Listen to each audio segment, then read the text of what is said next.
हमारे को तो ठीक ही आ रही थी। चलो बढ़िया, अच्छी बात है। चलिए, तो हम आज 8वें शतक के 8वें उद्देश्य के 302 नंबर सूत्र से अपनी चर्चा का प्रारंभ कर रहे हैं।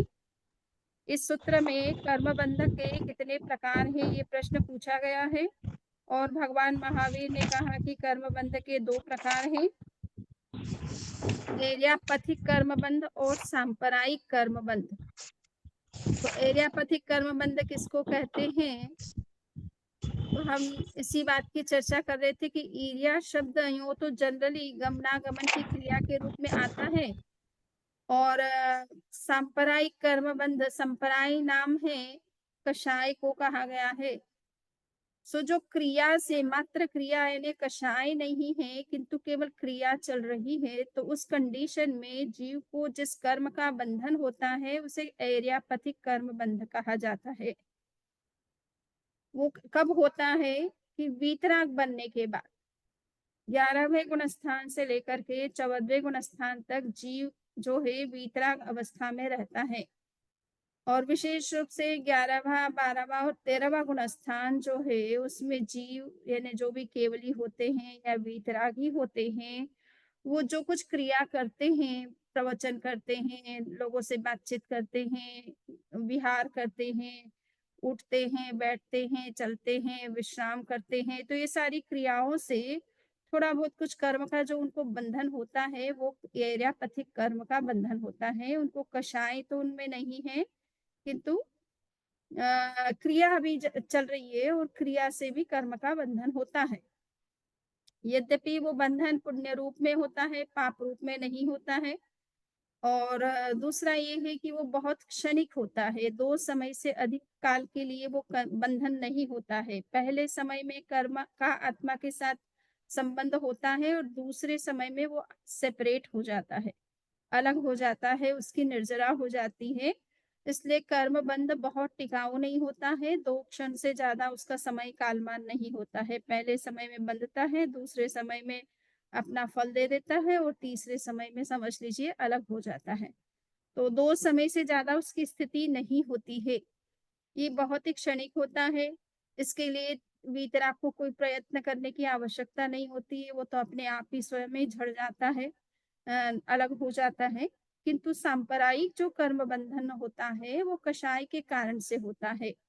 हम जो भी क्रिया करते हैं, उसमें हमारा राग द्वेष कितना है, उसके आधार पर वो बंधन होता तीव्र होगा, लंबे समय के लिए होगा। ये डिपेंड करेगा कि हमारी कषाय की मात्रा कितनी है। हम कितना राग द्वेष के साथ उस क्रिया को कर रहे हैं।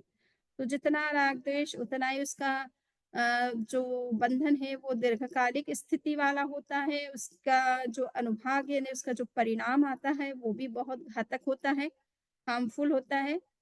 तो ये हमें समझना है कि ये कषाय के कारण से सांप्रदायिक कर्म का बंधन होता है और ये सांप्रदायिक कर्म का बंधन पहले गुण स्थान से लेकर के 10वें गुण स्थान तक होता है, क्योंकि तब तक हमारे में कषाय विद्यमान रहता है।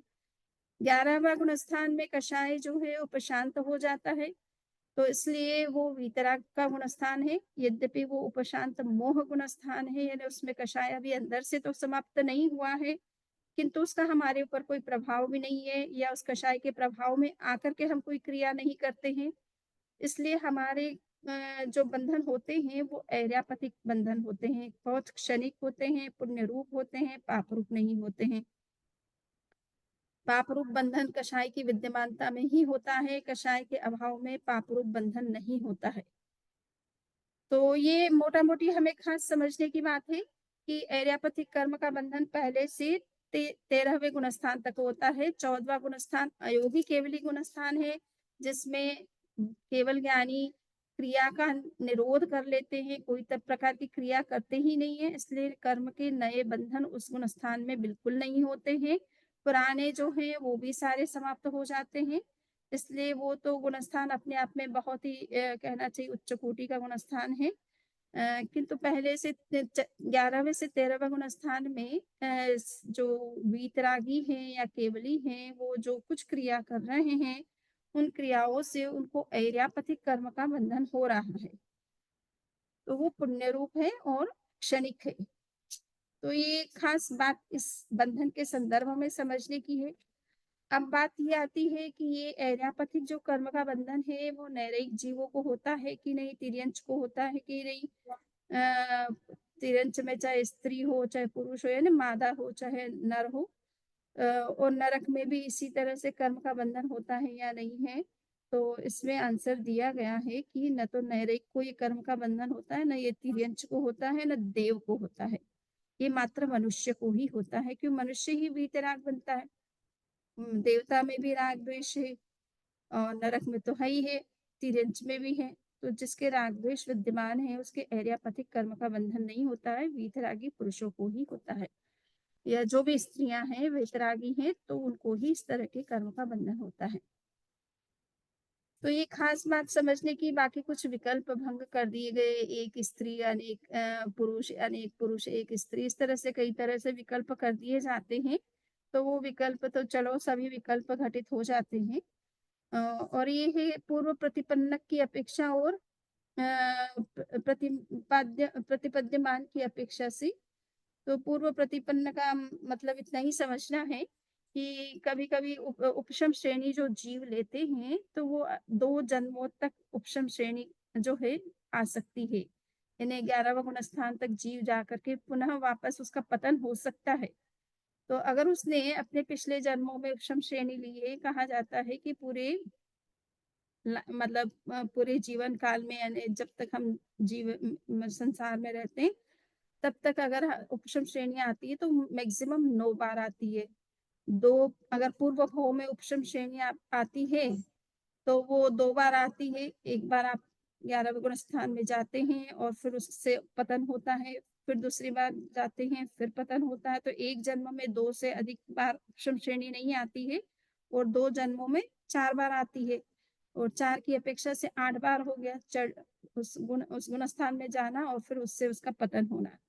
तो उस कंडीशन में वो जो है वितराग अवस्था उसकी मानी गई है। और उसकी अपेक्षा से अगर कर्म का बंधन पूर्व प्रतिबंधक की अपेक्षा से माना जाए किसी जीव का, इन्हें वो उसने उपशम श्रेणी अपने पास्ट लाइफ में ली है, तो वो संभव है कि वो भी इस मनुष्य में ही उसने उस तरह की उपशम श्रेणी ली है और उसी में उसका जो है वो एर्यापथिक बंधन उस टाइम बीइंग के लिए हुआ है।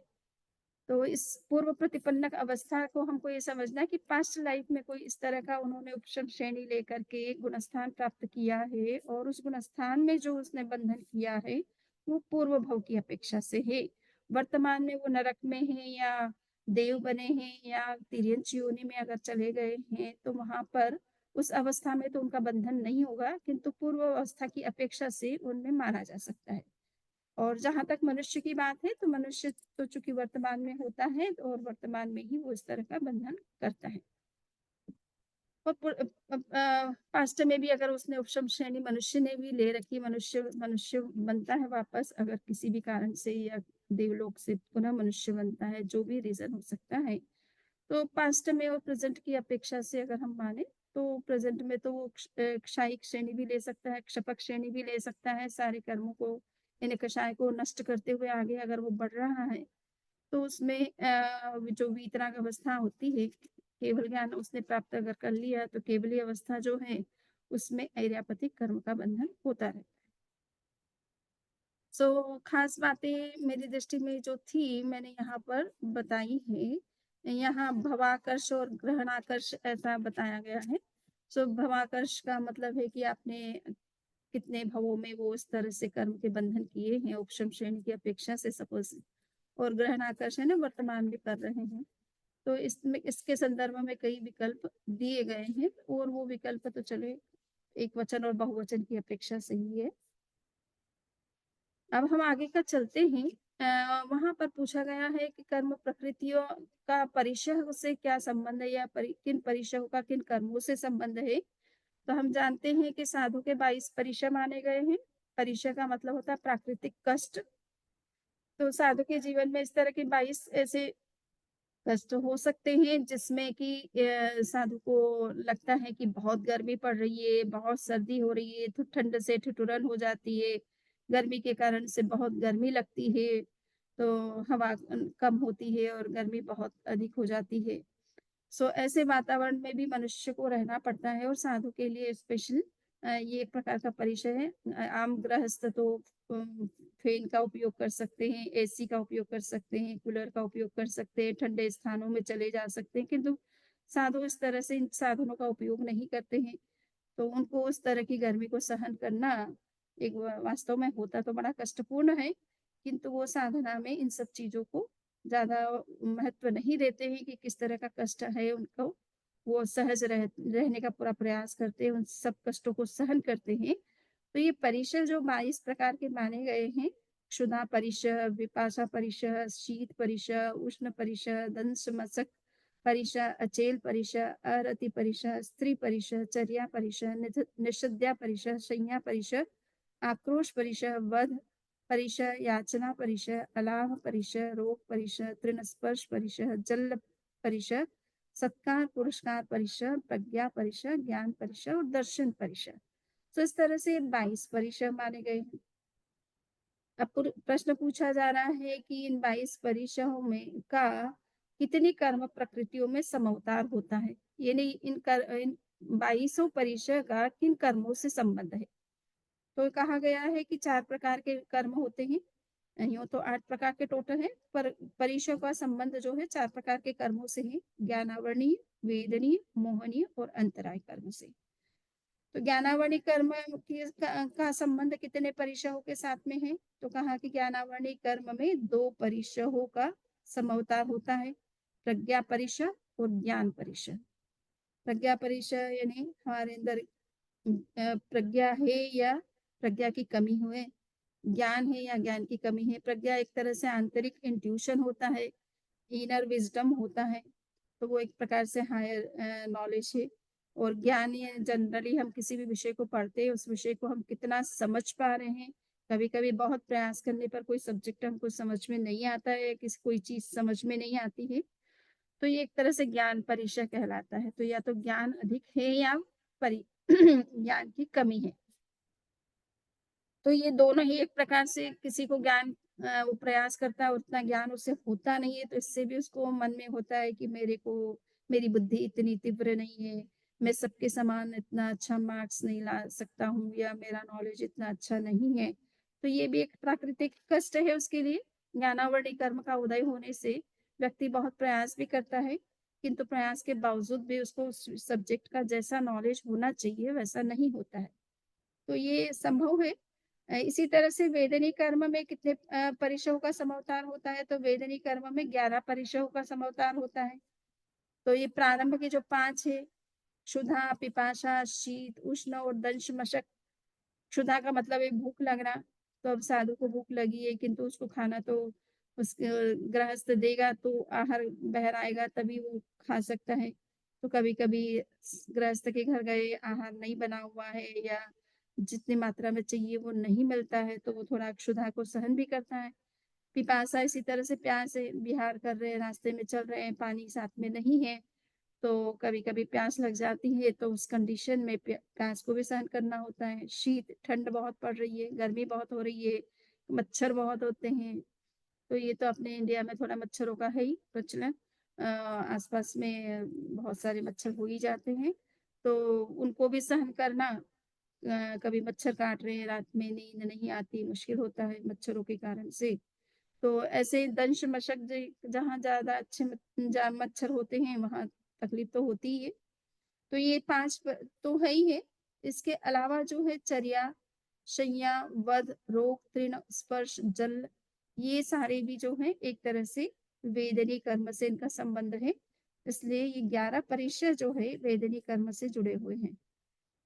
दर्शन मोहनी कर्म से में कितने परिशहों का समअवतार होता है, यानी कितने परिशहों का दर्शन मोहनी कर्म से संबंध है, तो इस विषय में कहा गया है कि दर्शन मोहनी कर्म में एक दर्शन परिशह का समअवतार होता है। सो ये दर्शन मोहनी कर्म का से संबंध है। कभी कभी मतलब जितनी श्रद्धा होनी चाहिए हमारी वो नहीं होती है। सो ये दर्शन मोहनी दर्शन परिशह जो है, ये भी एक प्रकार से हमारे लिए कभी कभी कष्टप्रद हो जाता है। एंड इसी तरह से चारित्र मोहनी कर्म से कुछ परिशहों का संबंध है, तो वो कितने ऐसे कर्म हैं जिनका चारित्र मोहनी कर्म के साथ संबंध है। तो यहाँ पर बताया गया है कि 7 ऐसे परिशर हैं जिनका संबंध चारित्र मोहिनी कर्म के साथ है, और वो है अरति, अचेल, स्त्री, निषद्या, वाचना, आक्रोश, सत्कार, पुरस्कार।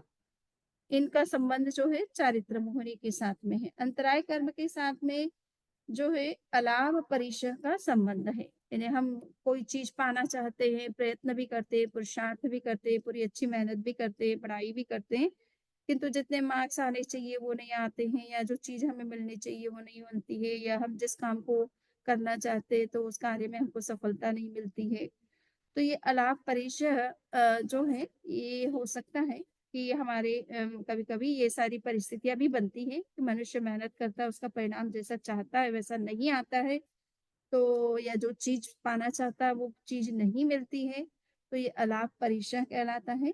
तो साधु के जीवन में भी कभी-कभी ऐसा होता है कि मान लीजिए कि गोचरी गए, गोचरी में उसको जो चाहिए था नहीं मिला, तो ऐसा अलाप परिचय साधु के सामने भी आता है और गृहस्थ के जीवन में भी होता रहता है। ये आम घटनाएं हैं और सबके जीवन में कभी-कभी इस तरह के क्षण आते रहते हैं। सो ये अलाप परिचय का संबंध विशेष रूप से अंतराय कर्म के साथ है। अब प्रश्न आता है कि कर्म के बंध जो हैं अलग-अलग जीवों को अलग-अलग नंबर में होते हैं। सपोज कर कुछ जीवों को कर्म का जो बंधन होता है वो 7 कर्मों का होता है, कुछ को 8 का होता है, कुछ को 6 का होता है और किसी को 1 कर्म का बंधन होता है। तो ये पूछा जा रहा है कि इन परिशयों में से जो इन 7 प्रकार के कर्म का बंधन करने वाले जीव हैं, उनको कितने परिशय होते हैं? सो यहाँ कहा गया है कि 7 प्रकार के जो कर्म का बंध करते हैं, 7 प्रकार के कर्म बंध करने का मतलब है कि आयुष्य कर्म का जो बंधन है वो किसी एक ही पर्टिकुलर मोमेंट में होता है। हर टाइम वो उस कर्म का बंधन नहीं होता है। तो शेष टाइम में 7 कर्मों का बंधन होता रहता है, और जिस समय आयुष्य का बंध भी हो रहा है, वहाँ उस समय 8 कर्मों का जीव को बंध होता है। तो अब ये प्रश्न है कि भई जो 7 प्रकार के कर्म का बंध कर रहे हैं, उनके कितने प्रकार के परिचय बताए गए हैं, यानी उनके जीवन में कितने परिचय होते हैं? तो कहा गया है कि 20 परिचय तो होते ही हैं। और वो 20 परिचय क्यों? कि भई जिस समय शीत है उस समय गर्मी नहीं लगेगी ना, ठंडा और गरम दोनों परिचय एक साथ अनुभव में नहीं आते हैं।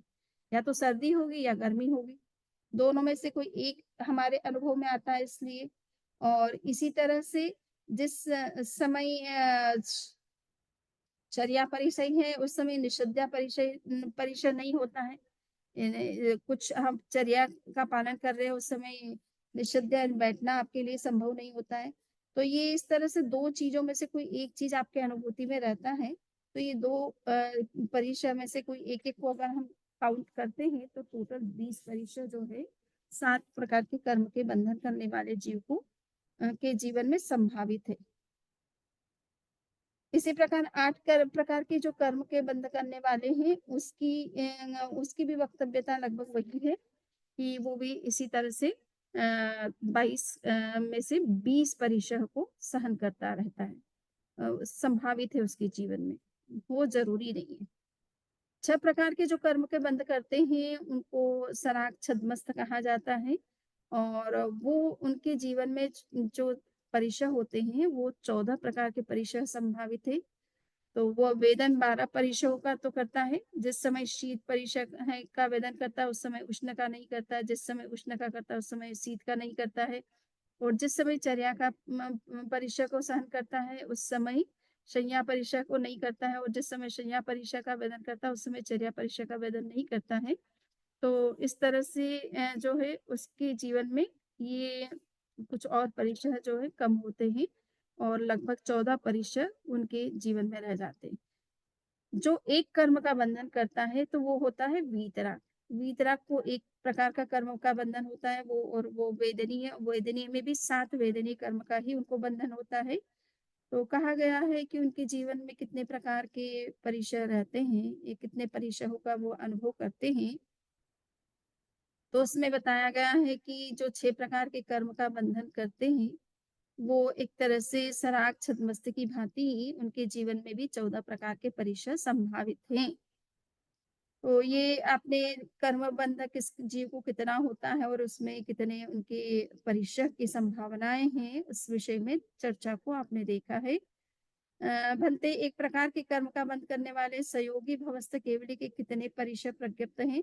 तो एक प्रकार के कर्म का बंध करने वाले सहयोगी भवस्थ केवली के 11 परिशय प्रज्ञप्त हैं। वह वेदन 9 परिशयों का करता है। शेष 6 प्रकार के कर्म का बंध करने वाले सराग छद्मस्त की भांति वक्तव्य है। यहाँ पर ये है कि सहयोगी जो केवली होते हैं और एक अयोगी केवली, तो अयोगी केवली का तो मेरे ख्याल से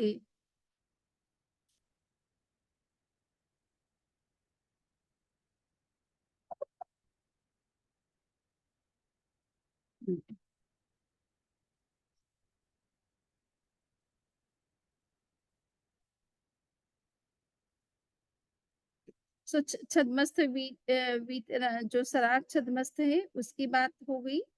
और एक है सहयोगी केवली। तो सहयोगी केवली के समय के संदर्भ में कहा गया है कि वो एक प्रकार से 9 परिशहों का ही अनुभव करते हैं। ठीक है, क्लियर। कर्म का बंधन न करने वाले जो अयोगी भवस्थ केवली होते हैं उनके कितने परिशह होते हैं? तो इस संदर्भ में कहा गया कि कर्म का बंधन न करने वाले अयोगी भवस्थ केवली 11 परिशय का अनुभव करते हैं। आश्चर्य, समय तो इतना थोड़ा सा है, उसमें भी 11 परिशय। वह वेदन 9 परिशयों का करता है। तो 11 में से 9 का करता है। जिस समय शीत परिशय का वेदन करता है उस समय उष्ण का नहीं करता, जिस समय उष्ण का करता है उस समय शीत का नहीं करता, जिस समय चर्या का करता है उस समय शैया का नहीं करता है, जिस समय शैया का करता है उस समय चर्या का नहीं करता है। इस तरह से उनके करीबन 9 परीक्षा उनके अनुभव में आते हैं और वैसे 11 की उनमें संभावना है। तो ये मोटा मोटी आपको यहाँ पर कर्म बंध करने वाले जीव कौन हैं और उनके जीवन में कितने परीक्षा हो सकते हैं इसकी हमने चर्चा की है। अभी यहाँ थोड़ा सा इस संदर्भ में जो भाष्य है वो हम थोड़ा देख रहे हैं कि भूख प्यास आदि जितने भी शारीरिक मानसिक या परिस्थिति जनित जो भी समस्याएं होती या कष्ट होते हैं तो उनको परिश्य कहा जाता है। और मुनि के लिए ये कहा जाता है, यानी साधु के लिए कहा जाता है कि उन्हें 22 परिश्य को सहन करना चाहिए, उन पर विजय प्राप्त करनी चाहिए, मन को पूरा संतुलित रखना चाहिए इन सभी कष्टों के आने पर। उमास्वाति ने परिचय विजय के 2 उद्देश्य वैसे बताए हैं, मार्गाच्यवन और निर्जरा। मार्गाच्यवन का मतलब मार्ग से च्युत नहीं होना, यानी साधु जीवन स्वीकार कर लिया है तो चाहे अब ये कष्ट कितने भी आ जाए, साधुत्व के प्रति आपकी आस्था कम नहीं होनी चाहिए। उस साधना में निरंतर आप लगे रहें, इन कष्टों को ज्यादा महत्व न दें, ये आपके लिए जरूरी है। तो इसलिए इन 22 परीक्षाओं पर कष्ट विजय प्राप्त करना आवश्यक है अपने साधु जीवन में स्थिर रहने के लिए। और साथ साथ में जितना आप कष्ट प्राकृतिक रूप से कुछ चीजें कष्ट में प्राकृतिक कष्ट जो आते हैं अब उसमें किसी का हाथ तो है नहीं, प्रकृति का अपना स्वरूप है। तो इसलिए हम उसको अगर सहन करते हैं समता के साथ में तो हमारे कर्मों की निर्जरा होती है। और साधु बनते किसके लिए? कर्मों की निर्जरा के लिए बनते हैं। तो निर्जरा का अगर सहज ही हमें मौका प्राकृतिक रूप से मिलता है तो उसे सहन करना और अपने कर्म निर्जरा पर अपनी दृष्टि रखना ये आवश्यक होता है। तो इसलिए कहा गया है कि परिशव पर साधु जो है विजय प्राप्त करें और उन सब परिस्थितियों में भी अपनी साधना के प्रति पूरा जागरूक बना रहे। प्रज्ञा परिचय और ज्ञान परिचय, तो ये दोनों परिचय ज्ञान से वैसे संबंधित हैं, इसलिए इनका समअवतार यानी इनका संबंध जो है ज्ञानावरणी कर्म से है। उत्तराध्ययन में ज्ञान के स्थान पर अज्ञान परिचय का उल्लेख किया गया है। अभयदेव सूरी ने ज्ञान परिचय को 2 अर्थ में लिया है। ज्ञान होने पर एक तो मद नहीं होना, अहंकार नहीं होना, तो उसका वर्जन करना। अगर अहंकार होता है तो एक प्रकार का परिचय है।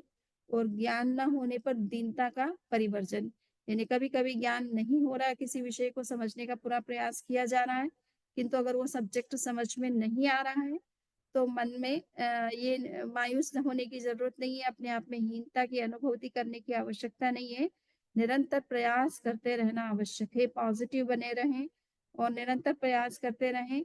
और कहा जाता है ना, करत करत अभ्यास के जड़मति होत सुजान, यानी हम अगर बार बार किसी सब्जेक्ट को पढ़ने का प्रयास करते हैं, उसमें मेहनत करते हैं तो कर्मों का क्षय होता चला जाता है और धीरे धीरे उस विषय का हमें ज्ञान भी होने लग जाता है और कभी कभी बहुत बड़े एक्सपर्ट बन जाते कालिदास की तरह।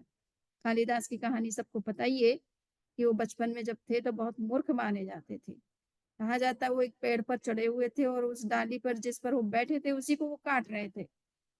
तो लोगों ने कहा कि क्या कर रहे हैं? कि मैं लकड़ी काट रहा हूँ।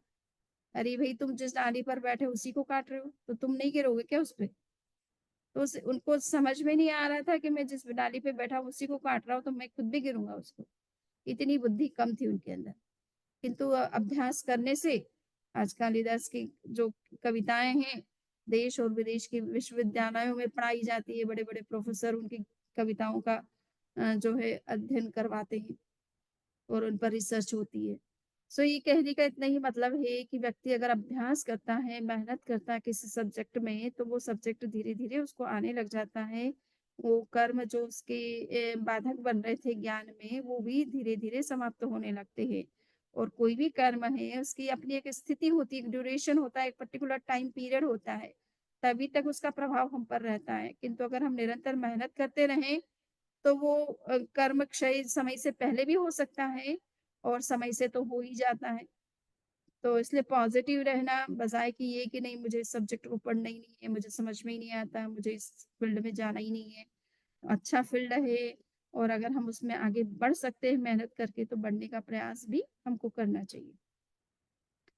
सो सिद्धसेन गणि ने इसलिए ज्ञान अज्ञान को भी एक अज्ञान यानी किसी को ज्ञान ही नहीं हो रहा है तो ये भी एक बड़ा कष्टदायी होता है उसके लिए। या किसी को ज्ञान है और अहंकार हो जाता है कि मेरा जितना तो भगवती भाष्य को जितना अच्छा मैं पढ़ सकती हूँ, समझ सकती हूँ, समझा सकती हूँ, वैसा दूसरा कोई नहीं कर सकता है। तो ऐसा अहंकार अगर मुझ में आता है तो ये अहंकार भी एक प्रकार का परिचय है और स्वाभाविक रूप से कभी कभी इंसान के अंदर इस तरह का अहंकार पैदा हो जाता है। तो उससे भी बचना जरूरी है। और अभी सिद्धसेन गणि ने ये जो ज्ञान परिचय की जो व्याख्या की उनके अनुसार अपने विशिष्ट ज्ञान का गर्व नहीं करना और अज्ञान ज्ञान का प्रतिपक्ष है वह भी परिचय बनता है, तब आदि के अनुष्ठान द्वारा अज्ञान पर विजय पाई जा सकती है। यानी तपस्या करके, ध्यान करके, स्वाध्याय करके, अनुप्रेक्षा करके या उस विषय का बार बार अभ्यास करके हम उस अज्ञान को दूर कर सकते हैं। अकलंक ने अज्ञान परिचय जय का उल्लेख किया है। भगवती के कुछ आदर्शों में अज्ञान पाठ भी मिलता है। अकलंक ने आकार को लुप्त मानकर अज्ञान परक व्याख्या की है और सिद्धसेन गणि ने आकार को लुप्त नहीं माना, इसलिए उन्होंने ज्ञान परक व्याख्या की है। तात्पर्यार्थ में दोनों एक दूसरे के पूरक हैं। ज्ञान में अहंकार न हो और अज्ञान में दीनता का भाव न हो। यह प्रतिपक्ष परक अर्थ ज्ञान और अज्ञान दोनों में विवक्षित है।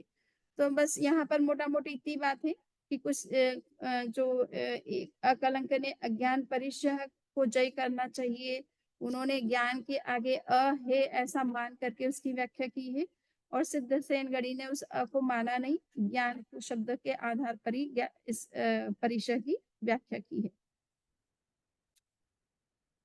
वेदन का जो संबंध है वो वेदनी कर्म के साथ है, इसलिए भूख प्यास आदि जो भी इस तरह के जो कष्ट अनुभव में वेदना होती है, पीड़ा होती है, कष्ट होता है, इस तरह की जो अनुभूति जिस परिचय के अंदर होती है उसका विशेषता संबंध ज्ञान वेदनी कर्म के साथ में होता है। So yes. और अभयदेव सूरी ने इस प्रकरण में एक महत्वपूर्ण जानकारी प्रस्तुत जो की है वो ये है कि भूख प्यास सर्दी गर्मी और दंश मशक का निमित्त पाकर जो वेदना अथवा पीड़ा होती है वह वेदनी कर्म से उत्पन्न है। मच्छर काटता है, सर्दी लगती है, गर्मी लगती है, यह वह वेदनी कर्म से उत्पन्न नहीं है। भूख प्यास आदि परिचयों को सहन करना चारित्र है, उनका संबंध चारित्र मोहनी कर्म के क्षोभशम से है। तो यहाँ पर ये उनका कहना है कि वेदनीय कर्म का जब उदय होने के कारण से अगर कोई सर्दी गर्मी या दंश मशक इस तरह का परिचय उत्पन्न होता है तब उसे वेदनीय कर्म से संबंधित मानना है। किंतु सहज ही कोई वेदनीय कर्म का उदय नहीं है, किंतु गर्मी है इसलिए गर्मी लग रही है, सर्दी है इसलिए सर्दी लग रही है, तो उसको यहाँ पर उन्होंने कहा कि उसको वेदनी कर्म के से उत्पन्न नहीं माना जाए, वो एक तरह से प्राकृतिक है, वातावरण के कारण से ऐसा है, तो उसे हम सहन करें। और भूख प्यास आदि जो परिचय है उनको सहन करना एक तरह से चारित्र चारित्र कहलाता है। इन्हें हमारे ऊपर नियंत्रण रहे, भूख है तो उसको सहन करें। उपवास के दौरान जो तपस्या करते हैं, वो लोग जानबूझ करके भूख सहन करते हैं, तो वो तपस्या एक चारित्र का अंग है। इसी तरह से भोजन पर्याप्त नहीं मिला या नहीं मिला, उस कंडीशन में भूख को सहन करना भी एक प्रकार से चारित्र ही है। तो इस तरह से कलंक अभयदेव सूरी ने उसको चारित्र मोहनी कर्म के साथ भी भूख प्यास को जोड़ा है। आत्मा और पुनर्जन्म ये कहा जाता है कि ये एक तरह से परोक्ष तत्व है। परोक्ष का मतलब प्रत्यक्ष हम उनको आंखों से इंद्रियों से आत्मा को न तो देख सकते हैं, और पुनर्जन्म होता है या नहीं होता है इस बात को वेरीफाई करना भी थोड़ा सा, वैसे तो इसको वेरिफिकेशन करना संभव है। कुछ जो लोगों को अनुभव होता है कि मेरा पूर्व जन्म था और अमुक गाँव में मैं था, अमुक मेरा परिवार था, तो उसको जाकर के वो देख सकते हैं, कंफर्म भी कर सकते हैं। परंतु सामान्यतः लोगों को ये नहीं मालूम होता है कि हमारा पुनर्जन्म हो रहा है। हम पिछले जन्म में थे और इस जन्म में आए हैं, तो इसका बोध आम व्यक्ति को नहीं होता है। तो ये परोक्ष तत्व है और उनके प्रति हमारे मन में फिर कभी-कभी संशय हो जाता है, क्योंकि आत्मा दिखती नहीं है, फिर कैसे माने? पुनर्जन्म हुआ या नहीं हुआ? हम पहले थे या नहीं थे? इस तरह से हमारे मन में शंका हो जाती है। तो ये जो तत्वों को लेकर के हमारे अंदर जो शंका होती है, उसको दर्शन परिचय कहा गया है। सो बने वहां तक हमारे अंदर इस तरह का कोई शंका पैदा ना हो तो अच्छी बात है। और अगर जिज्ञासा के रूप में पैदा होती है तो उसका कहीं ना कुछ समाधान खोजने का प्रयास करना चाहिए, कि आगम में अगर इन तत्वों का विवेचन किया गया है, इसके बारे में कई एग्जाम्पल्स भी, लिविंग एग्जाम्पल्स भी दिए गए हैं। हमारा पुनर्जन्म हम जान पाए या न जान पाए, किंतु जिन्होंने उसको देखा है या जाना है, उनके अनुभव पर भी विश्वास करके हम समझ सकते हैं कि हमारा भी पुनर्जन्म होता रहता है। ये इस संशय का कारण दर्शन मोहनीय होता है, और इसलिए उमा सती ने दर्शन मोहनी के स्थान पर अदर्शन परिचय का उल्लेख किया है। अदर्शन परिचय का मतलब या तो श्रद्धा ही हमारे अंदर नहीं है, तो उसका वो भी एक कष्टप्रद होता है कि व्यक्ति के अंदर सत्य तत्व के प्रति या सत्य के प्रति या धर्म के प्रति या आत्मा के प्रति श्रद्धा ही नहीं है। तो कुछ नास्तिक लोग होते हैं दुनिया में, जिनको इस तरह की श्रद्धा नहीं होती है। तो ऐसे नास्तिकों को एक तरह से अदर्शन परिचय उनके अंदर होता है। चारित्र धर्म में अरुचि पैदा हो जाती है, मन चारित्र में रमण नहीं करता है, इसका हेतु अरति मोहनीय कर्म है। इसलिए अरति परिचय का समावतार अरति मोहनी कर्म में किया गया है। तो अपन ने 9 कषाय देखे हैं, हास्य, रति, अरति, भय, शोक, जुगुप्सा, स्त्रीवेद, पुरुषवेद, नपुंसकवेद। तो उसमें अरति एक तरह से 9 कषाय चारित्र मोहनी का एक अंग है। और जब कभी हमारी इस तरह से धर्म के प्रति या चारित्र के प्रति अरुचि होती है, या कोई भी नियम संयम की बात अच्छी नहीं लगती है, तो ये अरति मोहनी कर्म का उदय कहना चाहिए जीव को। और निषद्या एकांत भूमि में उपसर्ग के भय की संभावना रहती है, इसलिए इसका समवतार भय मोहनी कर्म के साथ किया गया है। तो निषद्या का मतलब एकांत भूमि में उपसर्ग के भय की संभावना रहती है। निषद्या का एकांत में रहना और साधना करना, इस तरह का जो प्रयास किया जाता है, तो उसमें भय की संभावना रहती है। इसलिए इस एकांत परिचय निषद्या परिचय को मोहनी कर्म का ही पाठ माना गया है, और भय भी एक प्रकार का नौकशाय है। याचना के क्षण में अभिमान समस्या पैदा करता है, इसलिए याचना परिचय का समवतार मान मोहनी कर्म में किया गया है। तो किसी भिक्षा मांगना या घर घर जाकर के आहार लेना, गोचरी ग्रहण करना, ये कोई इजी बात नहीं होती है। अहंकार को जो है से ऊपर उठे बिना इस तरह से कोई किसी के सामने पात्र या हाथ नहीं फैला सकता है। तो ये जो इस कभी कभी किसी को ऐसा महसूस हो सकता है कि मुझे इस तरह से गोचरी जाना पड़ता है, मेरे अपने घर में तो सब कुछ खाने पीने को था ही। तो ऐसा मोहिनी कर्म जब उदय में आता है तो ऐसा भाव आ सकता है, अहंकार के कारण से ऐसी भाव पैदा हो सकते हैं। आक्रोश परिचय का क्रोध मोहिनी कर्म और सत्कार पुरस्कार परिचय का मान मोहिनी कर्म से संबंध है। तो सामान्यतः इन सबका समावेश चारित्र मोहिनी में होता है। इष्ट वस्तु की प्राप्ति में जो बाधक बनता है वो अंतराय कर्म होता है, और इसलिए अलाप परिचय का समावेश अंतराय कर्म में किया गया है। परिचय उत्पत्ति के कारण इस प्रकार बताए गए हैं। परिचय तो ये अभी जो यहाँ पर पूरा प्रकरण जो चला है, उसमें खास जो बात है, पॉइंट है, वो ये है कि किस कारण से ये परिचय पैदा होते हैं, उत्पन्न होते हैं। तो अगर हम उन उन उन कारणों का निवारण कर लें, तो ये कष्ट हमें कष्ट नहीं लगेंगे। इन कष्टों के आने पर भी मन विचलित नहीं होगा, अपनी साधना में वो लगा रहेगा। तो यहाँ तक की बातें मेरे ख्याल से फिनिश हो गई हैं। अब हम सूत्र नंबर 329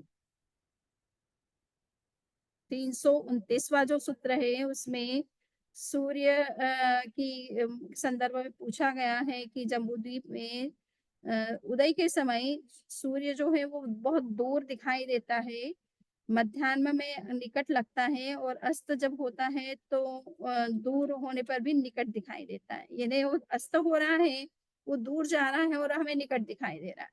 उदय हो रहा है, वो हमारे नज़दीक आ रहा है पर हमें वो दूर दिखाई देता है।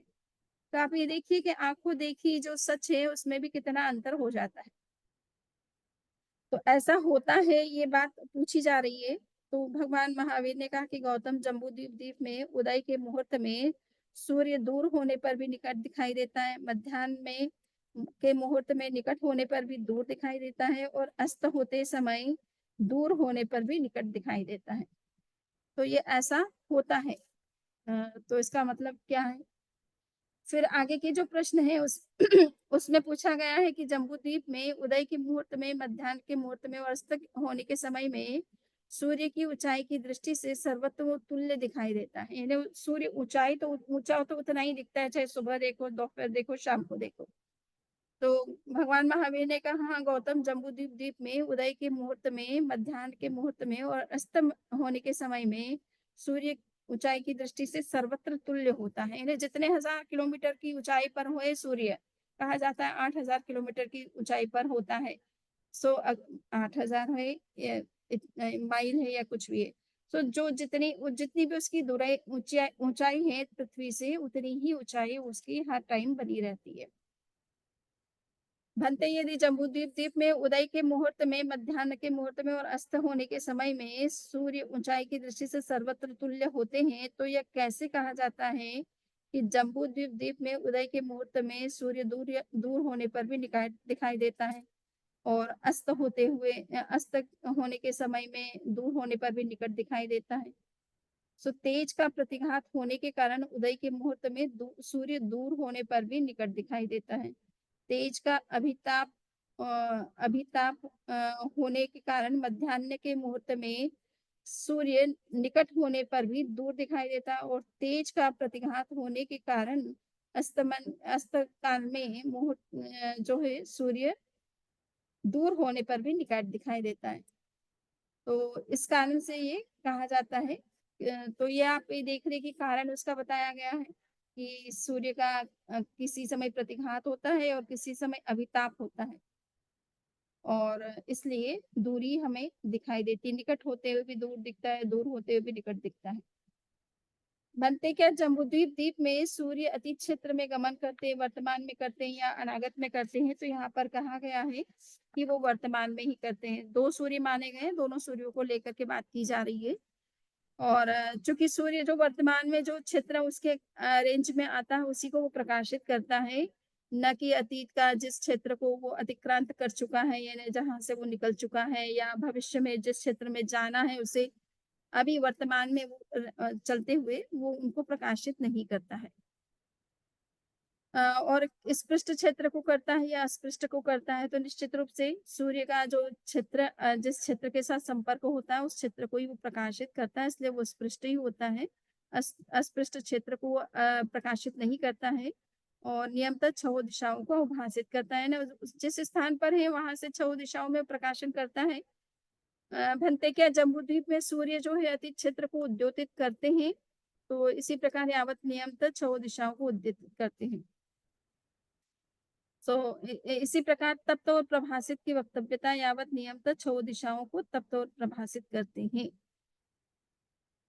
तो ये उद्योतित कहो, प्रभासित कहो, जो भी वर्ड्स यूज किए गए हैं, प्रश्न उत्तर एक ही है कि वो जिस समय जहाँ है उस समय वो वैसा करता है, ना कि अतीत के क्षेत्र को करता है, ना कि भविष्य के क्षेत्र को करता है। और अब है कि क्या जम्बूद्वीप जो है अतीत क्षेत्र में क्रिया करता है, वर्तमान क्षेत्र में क्रिया करता है, अनागत में क्रिया करता है? तो कहा गया है कि जम्बूद्वीप में सूर्य अतीत क्षेत्र में क्रिया नहीं करते, वर्तमान क्षेत्र में ही क्रिया करते हैं और अनागत में नहीं करते। यानी सूर्य का काम है प्रकाशन करना, गर्मी उत्पन्न करना, सभी जो प्राकृतिक तत्व हैं उनके विकास में जो भी उनका उसका रोल है, तो वो जिस क्षेत्र में होगा उसी क्षेत्र में करेगा, जिस क्षेत्र में वो नहीं है वो अपना काम वहां नहीं कर सकता है। क्लियर?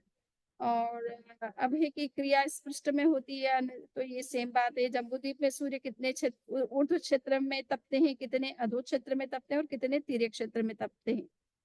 तो जम्बूद्वीप द्वीप में सूर्य ऊर्ध्व क्षेत्र में 100 योजन में तपते हैं, अधो क्षेत्र में 1800 योजन में तपते हैं और तिर्यक क्षेत्र में 47,263 जो योजन है और 21/60 योजन क्षेत्र में तपते हैं। तो ये आपने देखिए कि उसका सूर्य का जो प्रकाश है वो कितनी दूरी तक फैलता है, कितने क्षेत्र तक उसका प्रकाश फैलता है। ये एक तरह से ऊर्ध्व, अधो और मध्य दिशा में उसके ताप क्षेत्र कितना है ये बताया गया है। ज्योतिष्कों का उपपत्ति पद है। तो मानुषोत्तर पर्वत के अंतर्वर्ती जो चंद्रमा है, सूर्य है, ग्रह नक्षत्र है और तारा है, तो ये देव क्या ऊर्ध्वोपन्नक है, जीवा बेगम की भांति निरवशेष है। भंते इंद्रस्थान उपपाद से कितने काल तक विरहित रहता है? तो जगन्यता 1 समय उत्कृष्टता 6 मास है। तो मूल बात इतनी है कि ग्रह नक्षत्र तारा ये जो है मूलतः तो मध्यलोक में है। सूर्य और चंद्र, ग्रह नक्षत्र तारा ये सारे मेरू पर्वत के चारों ओर चक्कर काटते रहते हैं और चूंकि मेरू पर्वत मध्यलोक में तो इनका स्थान मध्यलोक में ही माना गया है। इनसे ऊपर कई योजन, असंख्य योजन ऊपर जाने पर ऊर्ध्वलोक का प्रारंभ होता है। सो इसलिए ये ऊर्ध्वलोक में नहीं, ये मध्यलोक में है। और ये कहा गया है कि इंद्र का स्थान यानी सूर्य और चंद्र जो है ग्रह नक्षत्र ज्योतिष देवों में इंद्र माने गए हैं। तो वो उनका अगर वो अपने स्थान से च्युत होते हैं, कहने का मतलब उनका आयु संपन्न हो जाती है और दूसरे इंद्र जब तक आते हैं तब तक कितने काल का उनके बीच में गैप रह सकता है? तो जगन्यता 1 समय और उत्कृष्टता 6 मास का रह सकता है। मानुषोत्तर पर्वत के जो बाह्यवर्ती चंद्र, सूर्य, ग्रह, नक्षत्र, तारा है तो वो क्या हो, तो ये भी एक तरह से वो है तो मध्यलोक में ही। और इंद्रस्थान उपपाद से कितने भी रहते तो जगन्यता 1 समय और उनके इंद्र के संदर्भ में भी यही बात है। फर्क इतना ही है कि मानुषोत्तर पर्वत के जो बाह्य वर्ती जो सूर्य, चंद्र, ग्रह, नक्षत्र, तारे हैं वो स्थिर होते हैं, गतिशील नहीं होते हैं। और अंतर्वर्ती जो ग्रह नक्षत्र तारे हैं वो गतिशील होते हैं, वो मूवमेंट करते रहते हैं, घूमते रहते हैं। क्लियर? सो इसके साथ में आपका 8वां उद्देश्य पूरा हो गया है। 9वां उद्देश्य जो है उसकी चर्चा हम शुरू करते हैं और 10 मिनट का समय है। अगर आपको कोई प्रश्न है तो आप पहले करना चाहें तो कर सकते हैं।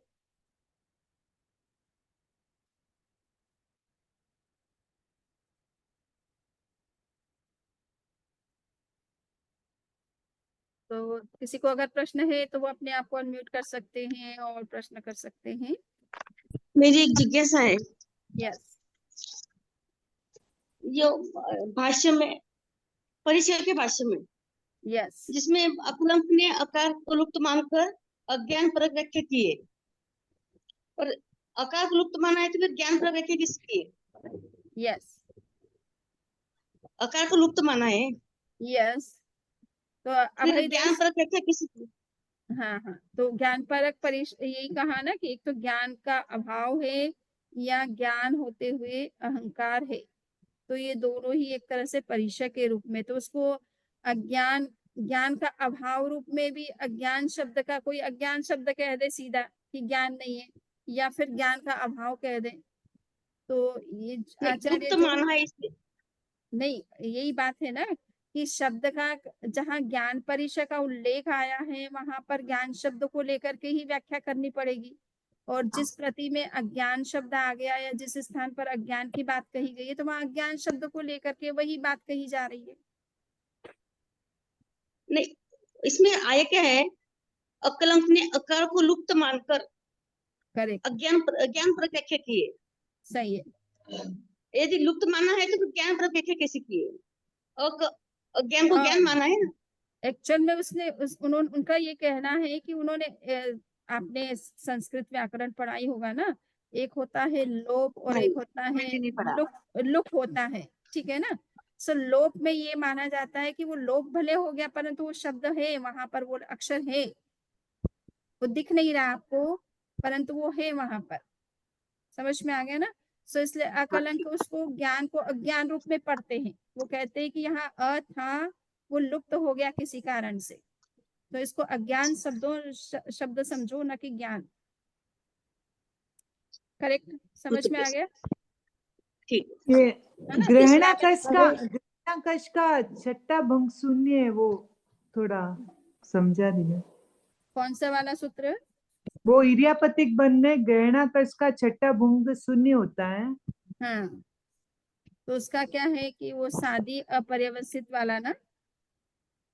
नहीं, नहीं बांधा था, बांधता है, नहीं बांधेगा, वो उपशम श्रेणी, शपक श्रेणी वाला। ओके, एक मिनट, आप सूत्र नंबर बोलेंगे। पेज नंबर 124 में है, ग्रहणाकर्ष का छठा भंग शून्य होता है। अभेदेव सूर्य ने शून्यता का हेतु स्पष्ट किया है।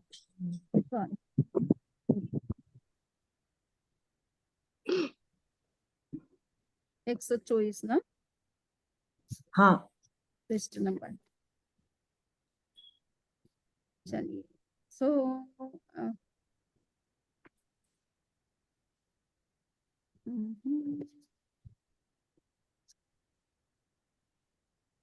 हाँ, ग्रहणाकर्ष का छठा भंग शून्य होता है। अभय देवसूरी ने शून्यता का हेतु स्पष्ट किया है। जयाचार्य ने उस पर विस्तृत वार्तिक लिखा है। आयुष्य के पूर्व भाग में उपशांत मोह अवस्था प्राप्त नहीं हुई, इस अपेक्षा से न बंधी यह विकल्प समीचीन है। उपशांत अवस्था होने पर एर्यापथिक कर्म बांधता है, यह विकल्प भी सही है, किंतु अनंतर समयों में नहीं बांधेगा, यह विकल्प सम्यक नहीं है, क्योंकि बंध एक समय का नहीं होता है। जो निर्गंथ उपशांत मोह अवस्था में रहकर काल धर्म को प्राप्त होता है, उसके एर्यापथिक कर्म का बंध मात्र एक समय का होता है, वह छठे भंग का हेतु नहीं बनता। संयोगी केवली चरम समय में एर्यापथिक कर्म का बंध करता है, उसके अनंतर एर्यापथिक कर्म का बंध नहीं करता। इस अविवक्षा में न बंधी यह विकल्प नहीं होता, वह पूर्व समय में बंद करता है, इसलिए द्वितीय भंग समुचित है, छठा भंग शून्य है। अब हम देखें छठा भंग जो है कि नहीं बांधा था उपशम श्रेणी की अपेक्षा, ठीक है ना, और हाँ, बांधता है शपक श्रेणी की वो अभी अपेक्षा, ठीक है। नहीं, नहीं बांधता है, मतलब वो अभी लिया उपशम श्रेणी उसने वापस, पहले नहीं ली अभी ले रहा है, ऐसे क्या? शपक श्रेणी की अपेक्षा नहीं बांधेगा, है ना, और उपशम शपक या श्रेणी के शपक श्रेणी की अपेक्षा। सो अच्छा, इनको देखना है, इसका इससे संबंध। उपशांत अवस्था होने पर, ये लिखा हुआ ना, उपशांत अवस्था होने पर एर्यापतिक बंध बांधता है, उपशम श्रेणी ली उसने, ये विकल्प भी सही है, किंतु उसके अनंतर समय में नहीं बांधेगा, ये विकल्प सम्यक नहीं है, हम्म क्योंकि बंध एक समय का नहीं होता है। जो निर्गंत उपशांत मोह अवस्था में रहकर काल धर्म को प्राप्त होता है, उसके एर्यापति कर्म बंध मात्र एक समय का होता है। ये दोनों दे दिया, इसलिए तो समझ में नहीं आया।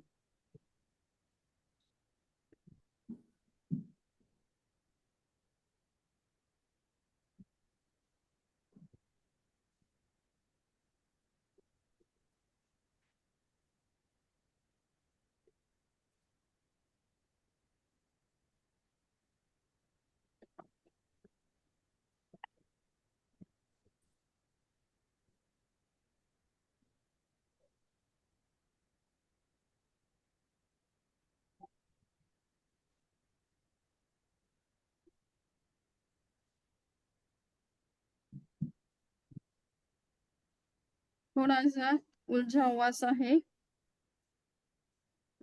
अब इतनी से ही यहाँ पर ये कह रहे हैं कि उपशांत मोह की जो अवस्था है वो अगर पूर्व भाग में उसके उपशांत मोह अवस्था प्राप्त नहीं हुई है, तो कहने का मतलब है कि जिस समय उसका बंधन हो रहा है तो उससे पहले वो बंधन हुआ था या नहीं हुआ था, तो वो नहीं है, क्योंकि उस समय उसको उपशांत अवस्था नहीं थी, हाँ, ठीक है ना। हाँ, फिर बांधता है, हाँ ये भी राइट है। और वर्तमान में नहीं अभी बंधन हो रहा है बांध रहा, तो हाँ। उस अपेक्षा से बांधता है, ये विकल्प भी सही है, ठीक है ना। हम्म, और हम्म, आगे बंधन नहीं होगा ये विकल्प कहना भी सही नहीं है, क्योंकि कर्म का बंधन कोई एक समय के लिए नहीं अनेक समय के लिए होता है, मतलब असंख्यात समय तो लगता ही है ना बंधन होने में भी। सो उपशांत अवस्था होने पर एरियापतिक कर्म बांधता है परंतु यहाँ पर जो बात है एक्चुअल में एरियापतिक कर्म बंधन की, वो तो एक ही समय का होता है ना बंधन उसका, ठीक है ना। सो ये उपशांत अवस्था होने पर एरियापतिक कर्म बांधता है, ये विकल्प भी सही है, किंतु अनंतर समयों में नहीं बांधेगा, यह विकल्प सम्यक नहीं है, क्योंकि बंध एक समय का नहीं होता है। हाँ, बंध एक समय का नहीं होता, यूं तो एरियापतिक कर्म तो 2 समय का मान करके अगर चल रहे हैं तो ये बात है कि अगर सपोज उनका एक ही समय के लिए उनका बंद हुआ और उसके बाद बंद हुआ और उस समय उनका मृत्यु हो गई, मीन्स एक ही समय उनका रहा, तो उस कंडीशन में वो चूंकि 2 समय तो होता ही है, कर्म का बंधन होता है और फिर वो उदय में आता है, इतना समय उसके पास में नहीं है, तो भविष्य में उसका बंधन नहीं होगा अगर उसकी मृत्यु हो जाती है पहले, ठीक है।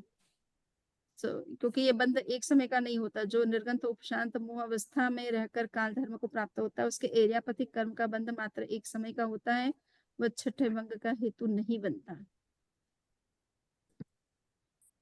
सहयोगी केवली चरम स्थान। चलिए मैं इसको थोड़ा सा और देखती हूँ गहरे, है ना, इस पर थोड़ा सा और ऊर्ध्व चिंतन लोक करके। में 100 योजन तपते हैं सूर्य, तो यस, असंख्यात योजन ऊपर 100 ऊर्ध्व लोक है, तो वहां तक तपते हैं क्या? 100 योजन, देखिए सूर्य और चंद्रमा जो है ये सभी पृथ्वी से 100 क्या 790 योजन की दूरी पर है, हाँ वो, ठीक है ना। हाँ वो, हाँ और 790 और उससे ऊपर 110 योजन है, समझ में आया ना। हाँ, ज्योतिष तो चक्र पूरा होता है 900 योजन हाँ, तक, तो ज्योतिष ज्योतिष चक्र चक्र पूरा। जो है 110 योजन का है टोटल। हाँ तो सूर्य का हाँ, प्रकाश जो है अंतिम 10 योजन तक नहीं जा रहा है, 100 के अंदर ही चल रहा है, आप समझ रहे। नहीं मध्य यहाँ लोक पे में यहाँ पे क्या लिखा, ऊर्ध्व क्षेत्र में 100 योजन में तपते हैं, करेक्ट, ये 139 मतलब में है ना। वो ऊर्ध्व लोक नहीं है, ऊर्ध्व क्षेत्र है, समझ में आ रहा है। हाँ ऊर्ध्व ऊपर क्षेत्र, ऊपर हाँ की तरफ उसका प्रकाश 100 योजन तक जा रहा है, यद्यपि वो 110 योजन तक ऊपर जा सकता था, उसके बाद में ऊर्ध्व हाँ लोक शुरू होता है, ठीक है, हाँ। उसके भी असंख्य तो योजन। ऊर्ध्व क्षेत्र और ऊर्ध्व लोक अलग अलग है क्या? यस, ऊर्ध्वलोक जो है जब ये मध्यलोक का ये ज्योतिष लोक संपन्न होता है उसके बाद भी असंख्य योजन का बीच में गैप है, जिसको बोलते हैं, क्या बोलते हैं, इंटर स्पेस, आप समझिए, अंतराल, अंतरिक्ष टाइप का स्थिति जो रहती है वो बीच में, उसके बाद ऊर्ध्वलोक शुरू होता है, बीच में असंख्य योजन का गैप रहता है मध्यलोक और ऊर्ध्वलोक के बीच का, क्लियर। तो ऊर्ध्व क्षेत्र कहाँ से ऊर्ध्व शुरू क्षेत्र होता है? मतलब ऊपर का क्षेत्र, ऊपर का क्षेत्र, ठीक है ना, 110 योजन का क्षेत्र है पूरा, जहां से सूर्य और ग्रह नक्षत्र तारे घूम रहे हैं उससे 110 योजन तक अभी मध्यलोक ही चल रहा है, परंतु 1 घंटा है। वो ऊपर की तरफ है।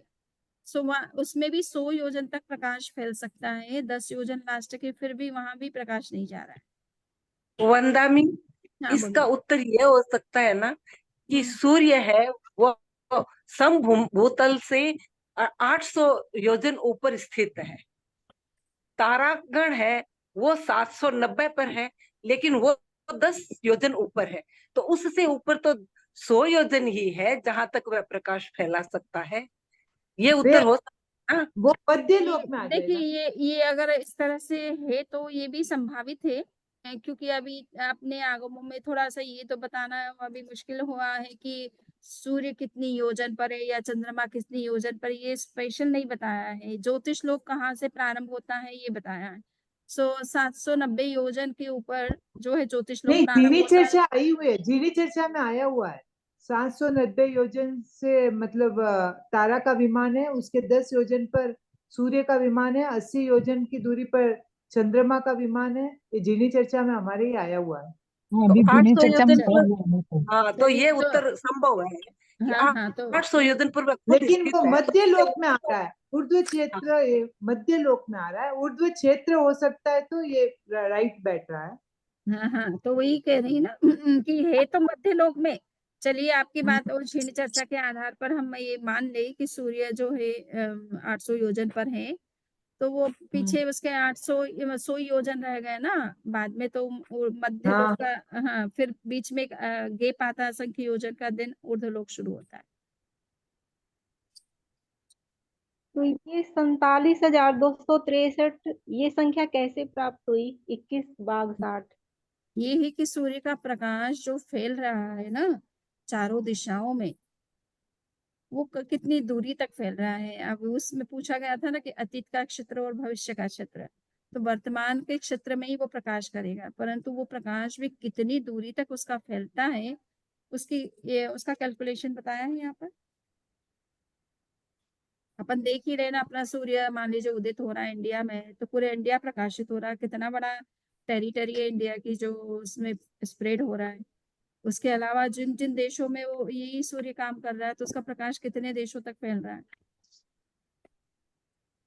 तो ये योजन का जो माप है, ये देखना है कि ये प्रमाण योजन है या वो जो कहते हैं बड़ा छोटा योजन है। तो उस हिसाब से योजन की जो भी दूरी मानी गई है, तो उतना दूरी तक ये फैल रहा है, उसमें कितने देश आ जाते हैं। क्लियर? उन सब की कैलकुलेशन है, हाँ, उसकी कैलकुलेशन, जितने भी देशों को प्रकाशित करता है उन सब की कैलकुलेशन। सबकी कैलकुलेशन है ना। सूर्य तो आकाश में ऊपर से कितने देशों को, क्षेत्रों को प्रकाशित करता है। 2 सूर्य है, एक सूर्य की अपनी अपनी लिमिट है, बट एक ये मान करके चलिए कि वो दोनों सूर्य की अपेक्षा तो नहीं है, एक ही सूर्य की अपेक्षा बात करिए। एक वंदनीय हाँ बोलिए। उमंग स्वामी, और एक प्रश्न है कि प्रज्ञा और अज्ञान ये परिचय आते हैं, तो प्रज्ञा का परिचय किस रूप में आता है, अज्ञान का किस रूप में आता है, या दोनों एक ही है? देखिए, कभी कभी प्रज्ञा को और ज्ञान परिचय या ज्ञान परिचय को एक ही जैसा समझ लिया जाता है, बट प्रज्ञा का मतलब ज्यादा ये है कि आप के अंदर जो ना इंट्यूशन पावर जो होती है ना, इनर इंसाइट, तो वो उसकी थोड़ी किसी में वो बहुत इंसाइट बहुत डेवलप होती है, किसी में कम होती है, सिक्स सेंस जिसको कहते हैं सपोज। तो इस तरह का प्रज्ञा मतलब बुद्धि। अतीन्द्रिय ज्ञान भी हो सकता है। तो उन ज्ञानों के किसी में उस ज्ञान का विकास होता है, किसी में नहीं होता है। साधना तो समान करते हैं सभी सपोज साधु, पर किसी में वो ज्ञान प्रकट होता है, किसी में नहीं भी होता है। तो वो प्रज्ञा एक तरह से उच्च कोटि का ज्ञान, इंसाइट मानी जाती है यूं तो। विजडम उसके लिए आता है, नॉलेज शब्द जो है ज्ञान के लिए आता है। तो विजडम इनर होता है, यानी भीतर से प्रकट होता है, वो कोई पढ़ने वढ़ने से नहीं, वो साधना से, ध्यान से, विशेष प्रयोगों से, इनसे उसका विकास होता है। तो यहाँ प्रज्ञा उसी को लेना चाहिए। इस ज्ञान को श्रुत ज्ञान के रूप में मान सकते हैं, और प्रज्ञा को अतीन्द्रिय ज्ञान के रूप में मान सकते हैं, ऐसा हो सकता है क्या? केवल श्रुत ज्ञान नहीं, मति ज्ञान भी लीजिए ना, तो ज्ञान में तो दोनों आ गए। जो इंद्रिय जन्य ज्ञान है उनको ज्ञान समझिए, और अतीन्द्रिय जो ज्ञान होते हैं या प्रातिभ ज्ञान होते हैं, आपने मति ज्ञान में भी देखा ना कि वो होती 4 तरह की बुद्धियां होती है, उत्पत्ति की, स्थिति की, है ना। सो वो भी एक प्रकार से प्रातिभ ज्ञान है।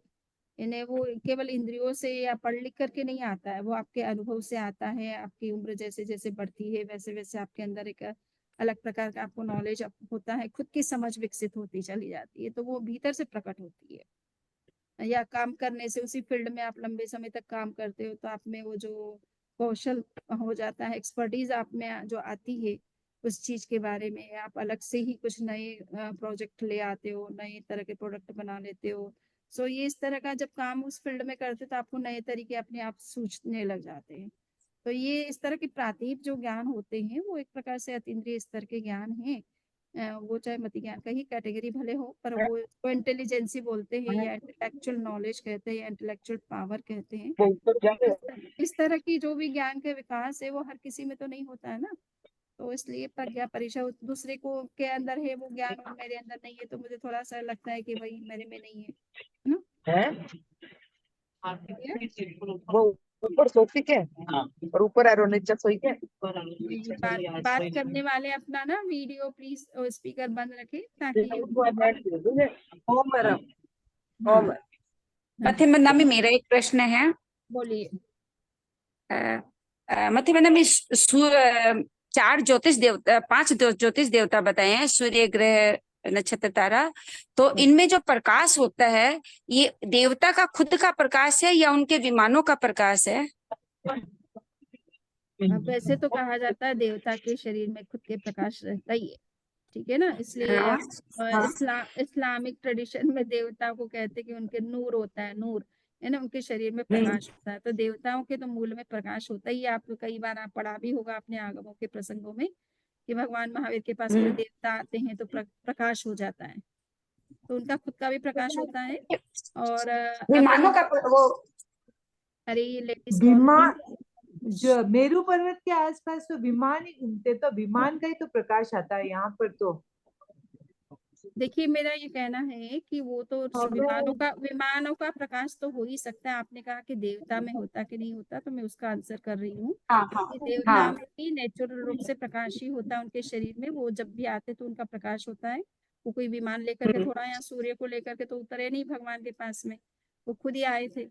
परंतु जब भी कोई देवता आते हैं तो थोड़ा प्रकाश हो जाता है, अगर आपने देखा भी हो, पढ़ा भी हो तो उनका शरीर हाँ। में वैसे हाँ उनमें भी प्रकाश होता है, नूर होता है। और दूसरा है कि ये जो है उनके विमान भी प्रकाशमान हो सकते हैं। सूर्य तो वही है प्रकाश में। अब चंद्रमा की कहानी तो बड़ी विचित्र लग रही है, क्योंकि अभी चंद्रयान मिशन जो तीसरा जो चंद्रयान मिशन गया था और चंद्रमा के दक्षिणी ध्रुव पर जो लैंड किया, वहां पे प्रकाश जैसा वो कहते कुछ है ही नहीं, मिट्टी है, धूला है, कुछ भी। अब दूर से वो सूर्य के प्रकाश से प्रकाशित होता है, इन्हें चमकता है। सूर्य का प्रकाश के कारण से उसमें चमक अपने को दूर से दिखाई देती है। उसका अपना वैज्ञानिक ये मानते हैं, लेकिन हम लोग जो जिस देवता के हिसाब से पढ़ते हैं उनमें हम क्या माने? तो खुद का प्रकाश माने? हाँ वैज्ञानिक हिसाब से तो चंद्रमा सूर्य की रोशनी से ही चमकता है, वो तो मानते हैं हम। चलिए, तो हम जो बात करते हैं हम उन पिंडों की बात नहीं करते हैं, हम देवताओं की बात करते हैं। तो देवता यस यस, हाँ। उसके हिसाब से क्या समझे हम? हम पिंड को की बात नहीं कर रहे हैं कि वो विमान उनके कैसे हैं कैसे नहीं है, उसकी ज्यादा चर्चा हमारी नहीं है। हम देवताओं की बात करते हैं, तो देवता में तो प्रकाश होता ही है। होता है, क्योंकि जब भगवान महावीर के पास आए थे तो उनके पास विमान था, क्योंकि वो चंदन बाला और नहीं गए थे, वो रोशनी समझ के वहीं रुक गए थे। तो उस समय तो पढ़ते हैं कि उनके देवता के विमान थे। बाद में वो विमान लेके चले गए, तब अंधेरा हुआ, तब उनको पता चला कि मैं इतनी रात तक रुकी रह गई। उस समय तो ये बात आती है अपने भगवान महावीर के समय। लेकिन अभी जो पढ़ रहे हैं कि मेरू पर्वत के चारों तरफ घूमते हैं, तो वो क्या विमान के सहित घूमते हैं या वो उनका अपना प्रकाश होता है? वो तो विमान ही घूम विमान रहे ही हैं, घूमते विमान में ही वो हो सकते हैं। तो विमान के साथ ही घूम रहे हैं, ये मान करके चलना है। प्लैनेट्स जो है वो, ये तो प्लैनेट्स है जो घूमते हुए अपने को दिखाई भी देते हैं। और देवता तो अपने नहीं है ना। सो वो अगर देवता उनके अंदर विद्यमान है या वो उनके द्वारा अधिष्ठित या संचालित है, तो वो उनके अंदर ही हो सकते हैं। जो दिखते हैं वो तो हमें विमान दिखाई दे रहे हैं, और विमानों का अपना प्रकाश है, तारों का अपना प्रकाश है, चंद्रमा का अपना है, सूर्य का अपना प्रकाश है। वो तो हमको पृथ्वी पर रहते हुए तो अनुभव में आ ही रहा है। अब विज्ञान की बातें जो है वो कहीं मैच कर रही, कहीं नहीं कर रही। वंदामी नमस्वामी, ये तृण स्पर्श और जल परिचय का क्या अर्थ है? खेल परिसर, जल परिसर, यानी खेल का मतलब होता है श्लेष में होता है ना, नाक में जो गंदगी आती है, सपोज कफ हो जाता है ना, सर्दी हो जाती है, कफ हो जाता है, तो ये भी एक प्रकार से परिसर है, कष्ट ही है ना। तो वो मौसम के कारण से खेल और जल भी हो जाते हैं। ठीक है, हमारे मुंह से कफ निकलता है या नाक से कफ वो निकलता है, श्लेष में निकलता है। तो इसको यहाँ पर परिसर के रूप में बताया गया है कि ये भी प्राकृतिक रूप से होते रहते हैं। कभी कभी शरीर में कुछ नहीं है, परंतु मौसम ऐसा है, ठंड का मौसम आया कि हमें सर्दी लग जाती है, जुकाम हो जाता है, कफ आने लगता है मुंह से। ठीक है ना। तो ये प्राकृतिक रूप से कुछ इस तरह की चीजें होती है, वातावरण बदलने से, मौसम बदलने से। ठीक है। और तृण स्पर्श? बिना स्पर्श का मतलब तो इतना ही है कि पैदल चलते हैं तो कभी घास होती है, कभी तीखी घास होती है ना, ये तो वो चुभती रहती है। पैदल चलते हैं तो कांटे रहते हैं, तो वो एक तरह से तृण है, तृण ही है। और आप देखेंगे दिगंबर साधु जो है वो मान लीजिए अपनी तरह लुकार वगैरह का उपयोग नहीं करते, तो घास पर, तृण पर ही सोते एक्चुअल में। तो वो तृण आपकी फ्रिज के अंदर जो तृण आता है ना, उस इस तरह का मोटा मोटा थोड़ा सा, तो वो थोड़ा मुलायम भी होता है और स्पर्श में अच्छा भी होता है। बट फिर भी उस पर भी अगर सोना कोई इजी बात नहीं है ना, तृण का स्पर्श। तो ये इस तरह के परिचय होते हैं कि साधु अगर उन तृण पर घास इस तरह की है चल रहा है और वहां पर कोई कांटे भी लग जाते हैं, कभी घास फूस आ जाते हैं, तो थोड़ा बहुत उनको उस तरह से कष्ट भी होता है, और उस पर सोते हैं तो भी कष्ट ही तो होता है। इतना गद्दी की तरह तो मुलायम हो नहीं सकता है ना।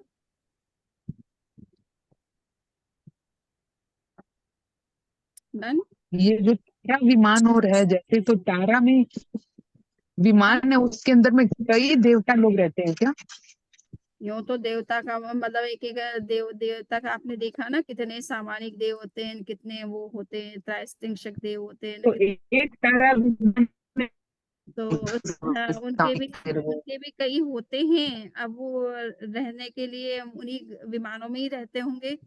जो आगमों में तो सारा बता रखा है कि किस तरह से चंद्रमा पर कितने वो देवताओं के आवास स्थान बने हुए हैं, किस किस रूप में बने हुए हैं, कुछ एक समान पंक्ति में, कुछ बिखरे हुए हैं।